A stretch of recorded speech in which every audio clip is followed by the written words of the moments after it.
प्रचण्डले नुवाकोटमै गएर प्रधानमन्त्री केपी शर्मा ओलीज्यूलाई चुनौती दिनुभएको छ। नुवाकोटको शेरादरबार प्रचण्डको हो, प्रचण्डले बेचेर खायो, प्रचण्डले बेच्दियो भन्ने टाइपको हल्ला धेरै समय अगाडि चल्यो।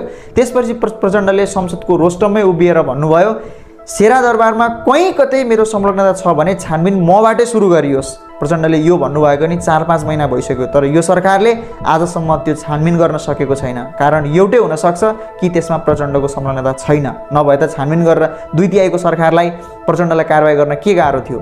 विडम्बना आज त्यसै प्रकरणमा प्रचण्डले नुवाकोटमै गएर मैले मेरो नाम आएपछि शेरादरबार मबाटै छानबिन सुरु गर्नुहोस् भनेर संसदको रोस्टमबाट भने। अब प्रधानमन्त्रीले आँट गरून् कि गिरीबन्धु मबाटै छानबिन होस् भनेर भन्नको लागि, भनेर गिरीबन्धु छानबिन गर्नको लागि र त्यो कुरा बोल्नको लागि प्रधानमन्त्री ओलीलाई प्रचण्डले कडा चुनौती दिएका छन्। मलाई चाहिँ यो कुरा भयङ्करै लाग्यो। तपाईँहरूलाई कस्तो लाग्यो एकपल्ट कमेन्ट गर्नु होला। यो सरकारले शेरादरबार छानबिन किन नगरेको होला र त्यो जग्गा सरकारको नाममा अहिलेसम्म फिर्ता किन नल्याएको होला, के लाग्छ तपाईँहरूलाई एकपल्ट कमेन्ट गर्नु होला।